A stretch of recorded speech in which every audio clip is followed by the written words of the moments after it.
T.B.Photo X 1.5 TFX, and welcome back to another video. Well, in this episode, I try to stay sharp with a sharp object. Pull something out of the closet. I fiddle with some sticks. Hurry up there, slowpoke. Me holding some T-shaped brackets. Me longing to be an underwater snapper. This turned out to be a real page-turner. Me putting a square peg in a round hole. Swapping viewfinders. Yes, I don't think that it's much more to think about, beating around the bush. Well, I've taken off the outside paper from this one, just, in order to, because of reasons. But anyway, we're gonna open it here. Morakniv. Let's see here. Like so, maybe. Here's one of those. I got this little setup on Tradera, and I thought I would just show you here then. First, a little bit of miscellaneous packing material, and let's see here. What is this? Some old fabric. Yeah, that's good. Let's see here. Some instructional booklet in Japanese, from all I can see. Oh yeah, it's okay. Let's do such.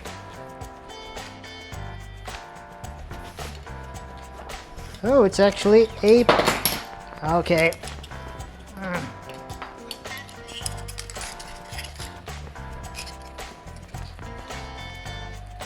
Piece of fabric, some sort of anyway, tiger stripe. But anyway, you have seen that I have these from before, but I thought that they were a little bit worse for wear, and it would be good to have some spare ones or backup ones. For you, I'm gonna put a link in the description to the previous video when I do go over my Nikonos system and what these are for actually.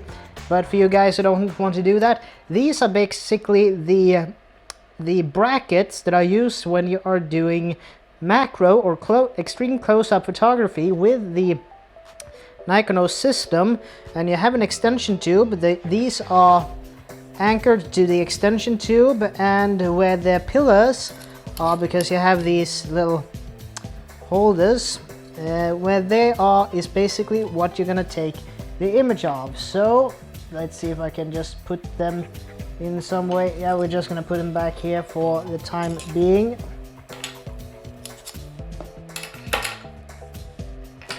There we go. Let's see here now. Next part of the puzzle. What do we have here? Oh yes, the first Nikonos viewfinder. This is basically to be put like it is on the sea&sea here, or we can do it on this one, but yeah.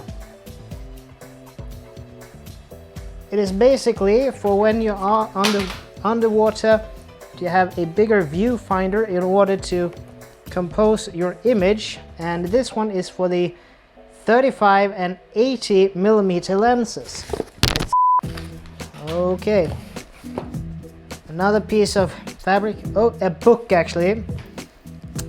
Yes, it is a book in Swedish about underwater photography. I have some books prior about underwater photography, but I haven't read this one yet, and it's a little bit of an old school one, but old school or new school, whatever you want to call it, film or digitally, I would say that photographic techniques are photographic techniques no matter what type of medium you're using, but when you're doing it underwater, that was a little bit of a cool promo image. The book is read underwater, so yeah, that's a little bit cool in my opinion. But anyway, let's do something like that. Oh, and I'm gonna just take this off because I have a little bit of a main event why I got these little things. This one, well, this is a very great piece of kit to have in my opinion for the Nikonos system. And what is it? Well, I'm gonna put a link in the description to Alec Pierce Scuba, who does a very comprehensive overview of both the Calypso and Nikonos camera system and the different cameras in the range.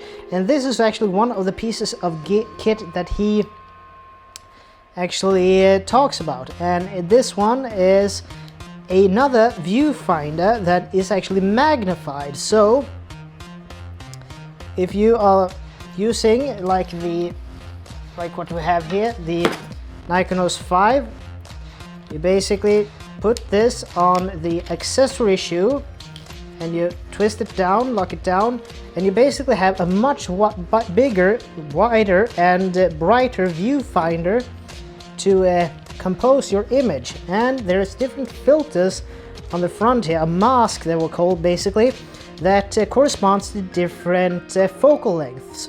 So in this instant I have the 35 on here, but it is the 20 millimeter the 20 millimeter mask on the front here that yeah. So what is also a bit interesting is that on the back side you have this little dial wheel here, so you can see here maybe that, oh yeah, see here that the entire assembly tilts forward and tilts back.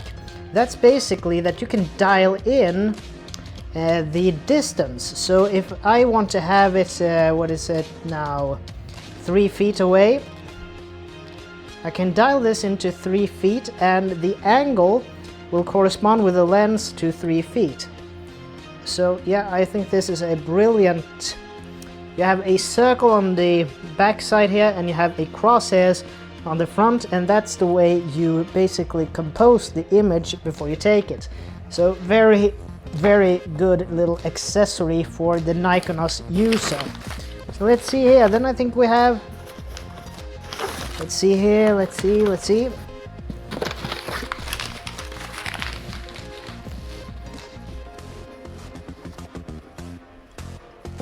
First we have the 35 millimeter extension tube for the 1-to-1, the biggest one.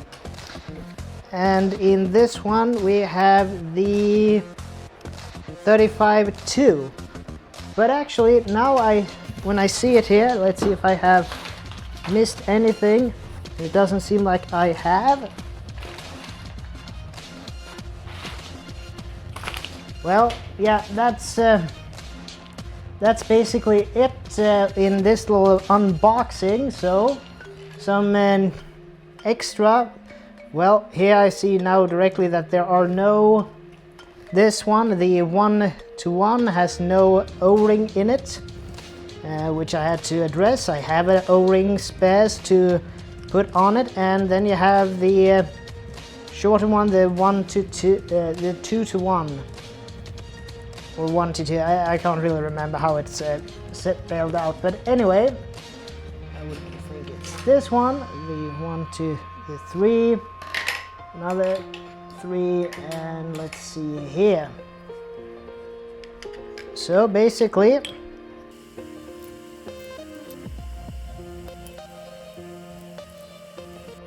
this is how it's supposed to be, the bracket, and you put the lens here, you put this entire piece on the camera, and you don't use the viewfinder at all. It's basically that whatever is situated between these two posts are basically what you're gonna take an image of. And you see here that the 35-2 and the, let's see here, 35-2, that both of these numbers correspond with each other. That means you have the right bracket on the right extension tube. So that's very cool indeed. So yeah, I think that will be all for this part. Yeah, let's see here, just for demonstratorial purposes here as well, the 35-1.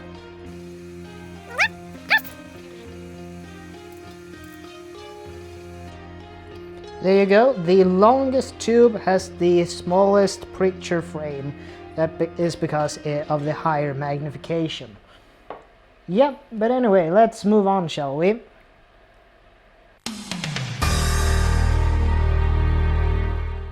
This one is another dive related theme. As you can see in the back here, I have my BCD, the decor the rig, which is a back inflate BCD. And when I bought this back in December of 2020, I actually knew that I needed to get one accessory for it as a preventative measure that was basically to future-proof it. For all of you who have dived with a back inflate BCD, you know that a back inflate is good because all of your buoyancy is situated on your back, which means that your trim position in the water is fairly easy to maintain and you become very hydrodynamic. But also it can also be a little bit of a difficulty on the surface and so on, because you won't be floating straight up and down, you will actually be at a bit of an angle. So you'll float with your head facing a little bit downwards. So in order to counteract that, for you guys who don't know, I'm also a little bit interested in aviation. So you have something called CG and CM, which is CG, center of gravity, and CM, center of mass. And those two variables are also a little bit in diving, because your CG, center of gravity, is where you will naturally be balanced, and CG and CL, center of lift, and so on. So basically I got this little pouch here from Poseidon. You have a loop at the back here, a small belt loop. You have some 2 drainage holes here, and it's a little Velcro pouch. But what is this supposed to be for? Well, this is a trim weight pouch, and a lot of divers who use a back inflate also use this. And what is it for? Basically it is that the tank band, the band that goes around the air tank on the BC or BCD, that's the part that is furthest away from your center of gravity. So if you take a little bit of a trim weight, 1 or 2 kilos, and put in this pocket and put it on the back, as far back and as far away from your CG as possible, you will actually influence that. Because what is happening when you're perfectly up and down, perfectly neutral like so in the water, your trim is perfectly vertical, that means that your center of gravity is directly in line with your center of lift. But if your center of lift is moved back with a back inflate, your center of G will actually be moved forward and you will tilt forward. But if you put a trim weight on the back of you, you will actually correct that, because you will begin to pull your center of gravity rearwards, and or dorsally as it's called in medical term, and that will actually make you more vertical in the water. So it's basically something to help you on the surface and maybe a little bit on the water as well. But when you're trimmed in more of a horizontal position, it basically helps. It basically still becomes that your center of gravity becomes right in parallel with your center of lift. So in a swimming situation, when you are horizontal, it doesn't really affect you that much in my experience. But when you're in a horizontal vertical position, it can help to have a trim weight on the far back of your tank. So that's what this is. It's a trim weight pocket. So I might be putting that on the BC in future, after some future experience, to see if I really need it. So let's move on, shall we?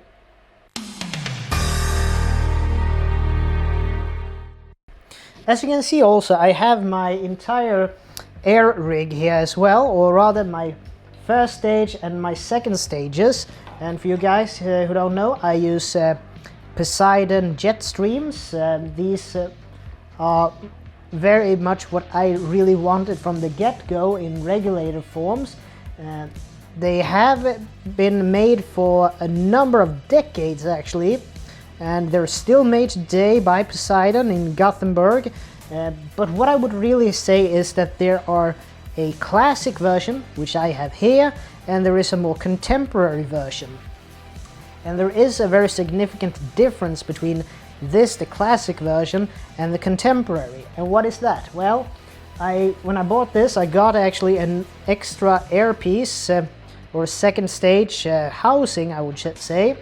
And this will actually help me show you a little bit what it is.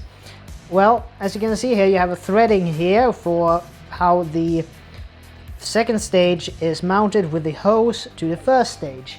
As you can see here, it is not a standardized thread here. It is a contemporary for the Poseidon Jetstream.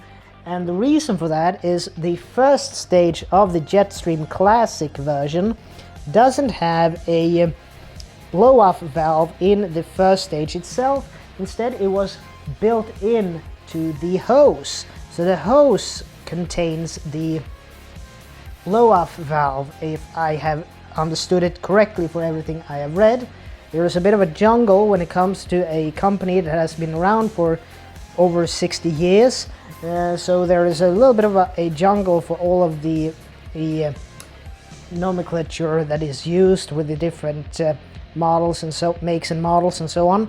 But from what I've been able to gather, these are the classic versions, and they require, with this first stage, there is two things. It requires the Poseidon's own hoses that are low pressure hoses that have built-in blow-off valves, and secondly, the first stage, when you do winter and ice diving and so on, you have at the facilities to put a cap on here that should be filled with some kind of antifreeze or low freezing point liquid, like some people I've heard use gin, some use antifreeze, which I wouldn't condone because of nature, but some people can just use rubbing alcohol or something that is 70% alcohol that won't freeze in cold water. So also then a common known fact with these when you're doing cold weather diving is that it sometimes has the tendency to shoot ice particles into the mouth of the diver. Well, I wouldn't say that's a bad thing. I would say that is a comforting safety feature. It might be a little bit unpleasant, but two things. First of all, you have a sensational awareness that you're in icing conditions, and secondly, it is much better that the ice crystals are dislodged and thrown into your mouth, where they would all certainly melt, than that they are starting to form in the hoses or the first stage and you get a freeze. But I would digress. Well, I actually bought myself a little piece here, two little pieces, in order to future-proof these regulators, at least the second stages. And it's, let's see here, it's two adapters, and I believe these are Poseidon's own adapters, so they should be working just fine here. As you can see, these just screw on to the second stage chassis, so to speak, and what they are for basically is that if you have this configuration, now I can actually attach a standard hose to this regulator. What does that mean? Well, that means that I can in the future get the contemporary version of just the first stage that has the built-in blow-off valves and so on, and keep my second stages and just convert them with these adapters and use standard hoses. So that's a little bit of my idea of future-proofing these regulators, because as far as I know, they're still made, they're still very reliable, they are a little bit finicky but with service, but since they're made in this nation that I'm from, I don't think that finding service places for these would be that big of an issue. I can always then, if needs be, send them into the manufacturer. But I would say that that's a little bit of it for me for now, and Yeah, let's see here. A little bit of a mesh bag here also with a rubber stamp Poseidon logo, like that as well. But as always, I would say now that this is Tobias Bergstrom from T.B.Photo X1.5 to FX, and I'd like to see you guys in the next video. And as always, please like, share, comment, and subscribe, and I'll see you in the next one. So take care from now on. Bye.